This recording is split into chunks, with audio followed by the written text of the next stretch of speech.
Good morning, guys. Welcome to the vlog today. Today we're doing a Good short morning. one. Or good afternoon. Good evening. Good evening. The sun It's is very setting. late. So we said today that we would do just a short vlog of us answering questions. Finally. Finally. Sorry. So we're gonna do that. We know it's been a while, like 2 weeks past due here. It's not 2 weeks, it's like a week. And I feel very awkward. I'm kneeling because he wants to sit, and maybe I should like get a chair. I don't know. I'll probably break her chair if I sit in it. I mean, I could sit in a mini chair and you could sit here, but I'm kind of comfortable where I am. No, let's just do this, and I can complain about my knees hurting. Okay. Yeah, we can make this as awkward as possible for you guys. All right. Scarlett's probably gonna come running in any second, and Amaya is gonna wake up any second. So I really don't like the light from this computer. It's like, then shut it down. I don't know, because then it'll be like really dark, won't it? I don't know. Well, guys, this might be a very intimate setting. Wait a minute. Intimate. That's, Intimate. there's no mint. It's intimate. Intimate. Intimate. Intimate. M-A-T-E, not mint. All right. Yeah. 7 days ago. See, Yeah, it's that's a week. much better. Wow. All We're right. not 2 weeks. I'm looking at the Oh, question. now it's Sorry. like just blaring in your face. If you're new, we're weird and awkward, and I apologize. Your phone is like the sun Oh my shining gosh. into your face. No, it's okay. It's Okay. fine.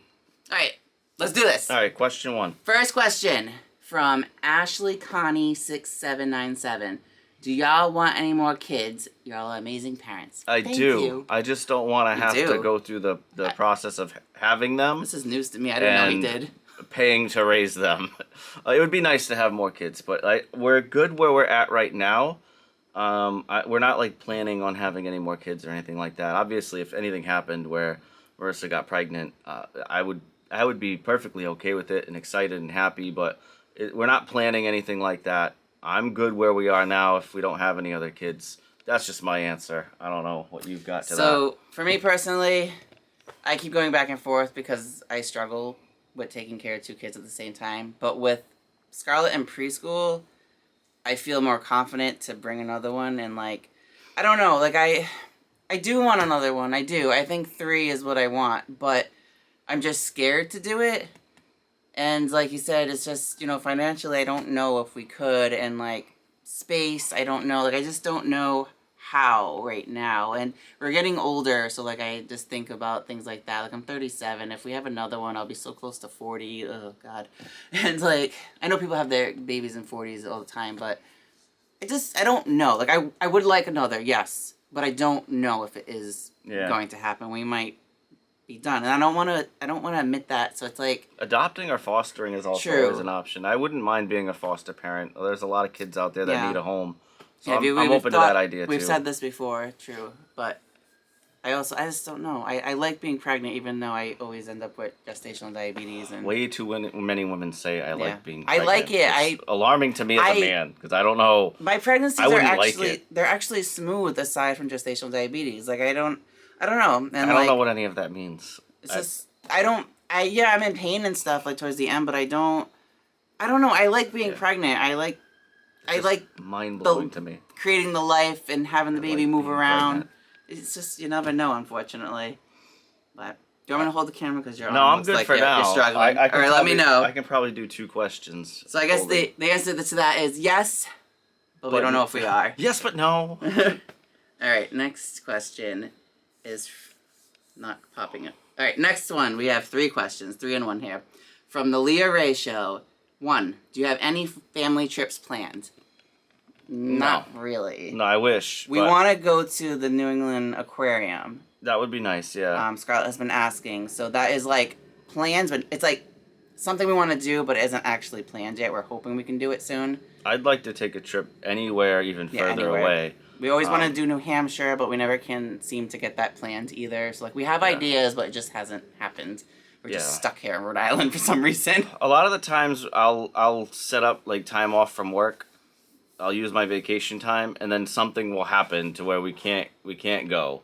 A lot of the times, it's usually something either highly traumatic or unexpected. Emergencies. Yeah, like, emergencies tend to happen around the time where I take vacation time. Always. So, I mean, it's hard to plan. It's really hard to plan. But we want to. We just don't have anything. Yeah. I mean, we might just have to force ourselves at some point. Next question she has is, most challenging part about being parents? Work-life balance for me. I feel like with Amaya, I don't get as much time with her as I did with Scarlett. Scarlett, I spoiled myself. I took a lot of time away from work. I don't have that luxury Well, you now. had no choice. You had a back injury going on, but still, I know what you're Yeah, saying. I mean, I was around more. I can't do that now. I'm at work more often than I'm not. So it's just, it sucks. The work-life balance is really the hardest part for me. I wish I could spend more time with Amaya. For me, it's just being the constant one here. Like, Get out. I can Just get go. out. I can go, but it's like, Don't leave them here, though. you know, you're right now. Yeah, I have access to the car in the mornings, but typically with your other schedule, you're go on during the afternoons, and it's just hard to like plan things. And then with Scarlett in school, now it's easier, but I don't know. It's just I hear things too. We're not. Yeah. All right. Anyway, yeah, it's just I don't know. I feel like a lot of times like I do, like I just feel like I'm the default parent, if that makes sense. Like I end up doing everything. Like I want to do it too. So like I'm stubborn and I don't ask for help. Like towards the end of the night, like I'm just like, okay, bath time. I gotta get this one a bath. I gotta get this one a bath. I gotta do this. Like I don't know. Like I feel like more now though it's less because I used to get Scarlett dressed every day for school, or not for school, just dressed for the day. And Ken's been doing that, so that helps like getting her ready for the day. But like, it's just a lot of responsibility for like taking care of too. Like clean up after eating, like meals drives me insane because like it's just a big mess, especially with the baby throwing everything to the floor and like it's just stupid stuff that drives me nuts. But I think the most challenging thing is like with Scarlett, like, you know, she get like she's very happy, moody. yeah, and then she's at her mood swings, and it's like She doesn't.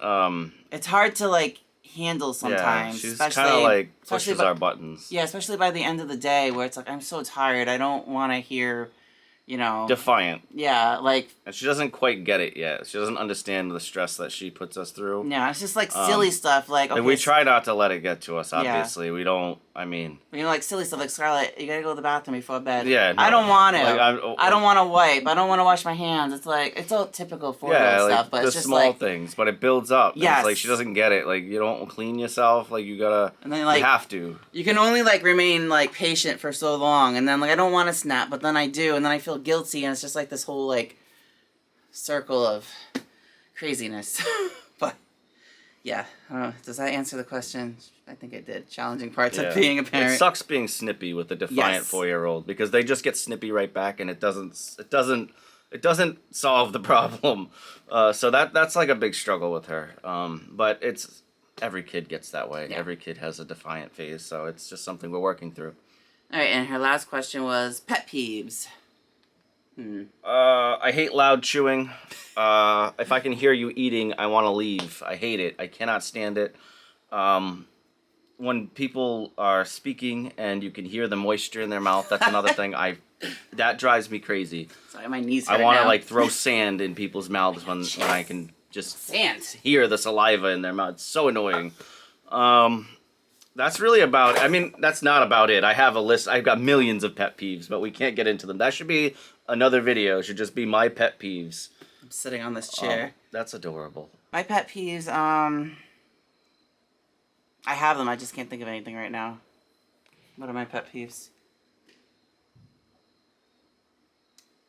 When I don't put dishes in the dishwasher.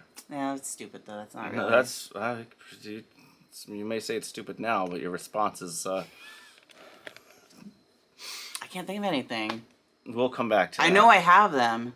I gotta go throw some burgers on the grill, so we'll be. Yeah, right hold that back. thought. Okay, we're back. I flipped my burgers. All right, no, I didn't flip them. You put them on. I put them on the grill. Now I gotta flip them after this. So, a while ago, I was going to start, like, a little series of, like, things that bother me and call it, like, petty beep. I don't feel like editing that. Yeah, what are your pet peeves? Come on, let's. Alright, anyway, let's so I just pulled it up. That's why I'm going to I be don't looking need your at back it. I'm not history. going to read everything because it's ridiculous now that I look That's at a it. pet peeve of mine. It just likes to become a talk show. Sorry. Overly explained. You do it things. too. I know I do.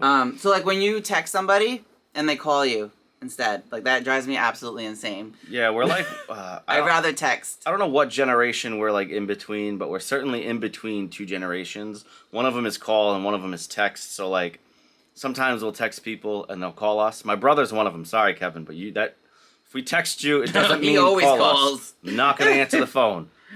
not gonna do it because I know it's gonna turn into a 20-minute long conversation that could have just been a 3-line text, but it's all right. I understand that pet peeve. Oh, this one used to really bother me. Like when you would say like complain about something about like the baby's not sleeping, and then they're like, oh, wait until she does this. Like it's always like. It's like instead of helping out with like what's going on at the moment, it's like they go, like wait and like oh, terrible twos. Oh, wait until she's 3. Like it drives me absolutely insane. Not so much anymore because I just don't care. Non-supportive support. Yeah, is like what I like to call it. When you're venting and you're just looking for like that, I hate it. Oh like my just God. Any type of mental empathy and just. Some form of help, and they're just like, think about what's gonna happen in the future. Like, no, how it's happening right now. Like, pet peeves is also people not following through with things they say. Like, when we had Scarlett, it was like, oh, we'll come over, we'll help the baby, God. and this goes to a lot of people, friends, family, everybody. It was COVID though, so we can't let it go too hard on that. But. No, but I mean, there were people who said that, oh, we'd be here every day, and like, and there are people who we haven't seen at all. In 4, 5, 6 years. At all. Not even once.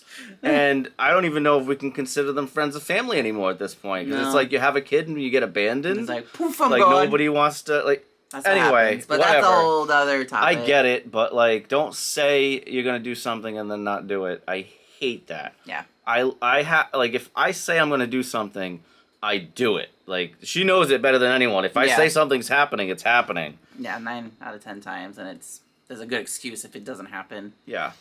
All right, and last question, which was actually asked on the anniversary of Scarlett's hip surgery. If you don't know, she had hip dysplasia. It was corrected in October 2021. So, I don't know how to pronounce this. Gisharj. Jisharj. Let me see. Gisharj. It might just... Gisarge? Yeah, I'm sorry for saying that wrong. Or Yashar. I'm sorry. Yeah. We're butchering it. I apologize. But I put the names on the screen there, so there you go. Anyway, he says, or he or she says, an update on your daughter's hip dysplasia journey. My daughter has been diagnosed at 15 months, and we are waiting to see a specialist. We are, first of all, I'm so sorry that they were diagnosed so late in life because Scarlett was diagnosed later on as well, and it absolutely sucks. I'm going to tell you this right now. The first 1, 2, 3 days are the absolute worst because after surgery. You look at your kid and you're just like, you don't want them to be going through that, but they adapt so fast. Your child is going to be able to adapt to having whatever, if there's a cast or a brace, whatever your doctor decides to go with. Your kid is going to adapt very quickly. It's very depressing at first, but you can get through it. They're very adaptable. Yeah. Children are absolutely resilient. Yeah, Scarlett she learned how to crawl in her spica cast. She even started standing in it. She took like little tiny steps towards the end too. They adapt to it. Yeah, and then she relearns everything at a reasonable rate. Like she was sitting again within like a couple of days. Oh yeah. Standing within the week. Walking took a couple of months, but she did it. And you see her now, you wouldn't even know she had it unless you knew about it. But she's fine now. She's 4.5. Her surgery was at like 17 months. I think almost 18 months. Yeah, she was. No, she was. Yeah, she was. She was 18 months old when she had the surgery. Yeah. So anyway, yeah, she's great. She does everything a normal kid does. She runs, she climbs, jumps. The only thing I personally think is like with the stairs, she doesn't walk up. She doesn't walk up the stairs as quickly as other kids, but she can do it. Yeah, she's fine doing it, but her range of motion is 100%. Like her range of motion is fantastic. I hope the same happens for your kid. One thing I am gonna say is if the surgery is happening soon, try to get yourself a spica table. If you don't know what that is, direct message either Marissa or myself on Instagram. And we can link you to this awesome person who makes spica tables. If you've watched any of our vlogs, during that time, you'll see this table that Scarlett was able to sit at, and it was amazing. So if you can get your hands on one of those, they're not that expensive. They are pricey. What do we pay, like 2 and change, something like that? Or maybe like 180. 200 maybe. It was kind of expensive, but it's worth it. And I would consider it a necessity for a child that's going in a spica cast. So if your child's going in a spica cast, get the table. There's also Facebook groups where you can like buy and trade things for like hip dysplasia. Like there's a lot of people that will like donate their spica tables. Like we ended up donating ours. We just and, gave like, ours away. So you can check those groups out. If you can't find any, let me know and I'll link you to that too. Absolutely. But don't be afraid to message us about anything. it. Like if you need advice, diaper changing is way different with a spica cast. It's scary at first, but it's manageable. Everything is scary at first, but once you figure it out, it's easy. Like we were worried about Amaya having hip dysplasia, and she doesn't, thankfully. I mean, she's got one more check coming up, but if she did, I'd feel confident taking care of her. Like, I'm less worried now, knowing that it's really only hard the first few days. Yeah, the surgery obviously is no fun. The medication is the worst, like, because you don't know how your child's gonna respond to it. Scarlett did not respond well to any type of opiate. Yeah, like, we're gonna cut it. We couldn't give her the heavy narcotic. We just couldn't, because she was. I don't know if she was having like some type of seizure or whatnot, but she would like just twitchy and just out of it and just like go like she would just. I would consider it like a weird blackout. Like it was just very strange. So we cut that after like the first day and a half, maybe day 2, and we went just straight to like ibuprofen and Tylenol, and that worked for managing the pain. She wasn't really in pain after a couple days, so that was. The opiates were killing her. It was just not cool. But yeah, I mean that's really it. I'm gonna hand this over to Marissa to finish up, and I'm gonna go flip some burgers. Yeah, you know, like we were saying, you have any questions about that, please ask us. Just anything. I'm still answering stuff all the time for people. Very supportive of that. I'm not going to end the vlog just yet, because... Oh, you can't even see me anymore. I'm not going to end the vlog just yet, because I want to show the girls really quick. I know this is probably getting super long, but, yeah, we're going to eat some burgers in a second here. And there's the girls eating their cheeseburgers. I'm actually surprised Amaya's eating it. Usually she just throws beef to the floor. Beef. I guess she likes it. Yeah. How is it, Scarlett? Good? Yeah. Yeah? Well, we're going to wrap this vlog up. You want to say bye to everybody? I don't want the vlog to end. No, I know you just became a part of it, but Mommy and Daddy answered a bunch of questions, so it's time. What's up with the stickers on your head? head? I like the stickers on your head. I would love everything. You just lost one. Here. What she was trying to say was she did it with Grammy Kim. She was over here. Anyway, I'm going to enjoy my burgers. I'm going to enjoy You're going to enjoy yours, and we appreciate you guys watching. Give the vlog a thumbs up if you enjoyed our little question and answer video. But I want to say something. All right, what do you want to say? I don't know. We'll vlog more tomorrow. You can talk more then, okay? So you think of all the stuff you want to say. And we'll see them tomorrow. Bye. Bye.